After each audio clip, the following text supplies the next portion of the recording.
देखो, press conference इसलिए बुलाई कि लोगों के सामने मैं चंद चीज़ें रखना चाह रहा हूँ।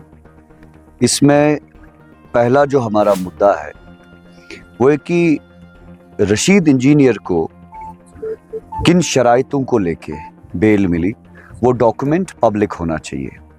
ये कह रहा था कि अरविंद केजरीवाल को बेल मिली, हिम्मत सोरेन को बेल मिली, मगर वो जो डॉक्यूमेंट्स है बेल के वो पब्लिक के सामने आया है। और रशीद इंजीनियर के डॉक्यूमेंट्स क्यों आज तक छुपाए गए, किन शराइतों पे बेल मिली, वो लोगों को मालूम पड़ना चाहिए।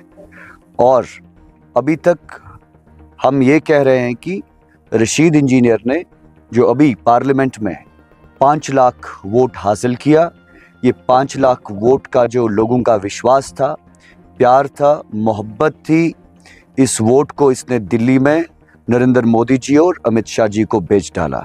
तो यहाँ की आवाम, यहाँ के लोग, यहाँ के 5 लाख वोटर उससे अपने वोट का हासिल मांग रहे हैं और उसका जवाब उसको देना पड़ेगा। और हमने उसको वोट सौदेबाजी के लिए नहीं दी थी, उसको हमने एक बार माफ़ किया था यहाँ के लोगों ने, जब वो एमएलए थे। एमएलए के टाइम उसने आज़ाद साहब को यहाँ के लोगों का वोट 3.5 करोड़ में बेच दिया। और आज फिर से सौदेबाजी, और आज वो लोगों को फिर से गुमराह करने निकले हैं, बेवकूफ़ बनाने निकले हैं। जिस तरीके से आज तक रायशुमारी को लेके बेवकूफ़ बनाया, और आज उसके मंशूर में कहीं रायशुमारी दिख नहीं रही है। कल तक कह रहा था कि खानदानी राज को ख़त्म करना है। खानदानी राज उनके घर में अभी पनप रहा है, उसका भाई इलेक्शन लड़ रहा है। और आज जबकि उसके मंशूर में रायशुमारी का जिक्र होना चाहिए था, कल तक उसका नारा था 35 से न 370, रायशुमारी सबसे बेहतर। आज वो नारा कहाँ है? आज रशीद इंजीनियर ये कह रहा है कि मैं जी मसले कश्मीर हल करूँगा। नरेंद्र मोदी, अटल बिहारी वाजपेयी, इमरान खान, शाह महमूद कुरैशी, परवेज़ मुशर्रफ, नवाज शरीफ इस मसले को हल नहीं कर पाए, तो रशीद इंजीनियर लास्ट से निकल के लोगों को गुमराह कर रहे हैं, बेवकूफ़ बना रहे हैं, मैं ये मसला हल करूंगा। उसको पहले यहाँ लोगों के इलेक्ट्रिसिटी के मामले हल करने चाहिए, उसको पहले अपना घर संभालना चाहिए, घर सुधारना चाहिए।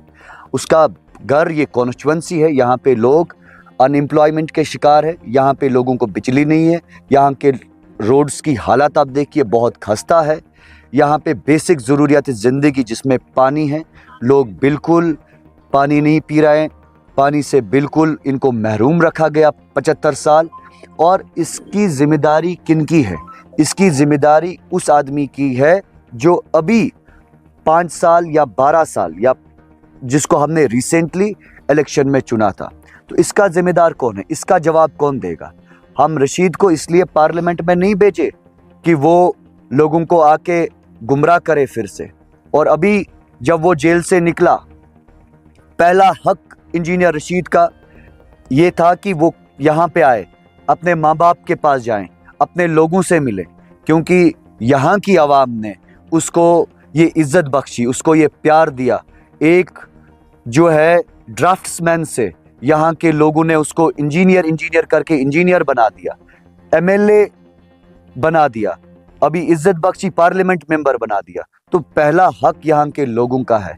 और जो अपने लोगों का नहीं, वो साउथ कश्मीर के लोगों का कैसे हो सकता है? वो सेंट्रल कश्मीर के लोगों का कैसे हो सकता है? और ये यहाँ की आवाम को समझना चाहिए, ये जो इसने आज तक झूठ, फरेब, धोखा लोगों को भेजा, अब ये नहीं चलने वाला है। ये जो ये एक नैरेटिव बिल्ड कर रहा है, इससे आने वाली नस्ल हमारी तबाह हो सकती है। इससे आने वाली नस्ल में बहुत जो है कि तशवीश पैदा हो सकती है। और ये जो कह रहा है, ये कॉन्टेम्प्ट ऑफ कोर्ट कर रहा है, ये कह रहा है कि मैं 370-35 से वापस लाऊंगा। 370-35A कोई वापस नहीं ला सकता है, ये सुप्रीम कोर्ट का एक डिसीजन है। इसमें कोई अगर किसी को बेवकूफ़ बना रहा है, मैं पुलिस और यहाँ की डिस्ट्रिक्ट एडमिनिस्ट्रेशन को और दिल्ली की सरकार को आपके इस माध्यम के ज़रिए कहना चाहता हूँ कि ये जो लोग ऐसे वर्गला रहे हैं यहाँ आम मासूम आवाम को, इनको सलाखों के पीछे बंद करके रखो। आप ऐसा नैरेटिव फैलाने से जिस तरीके से कश्मीर में इससे पहले कत्ल गारत हो रही थी, इस चीज़ की वजह से कत्ल गारत हो सकती है। और रशीद इंजीनियर की आदत है कत्ल गारत करना।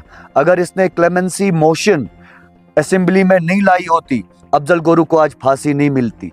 अगर इसने जम्मू में 2 MLAs के साथ बातचीत नहीं करी होती तो अफजल गुरु को कभी फांसी न लगती।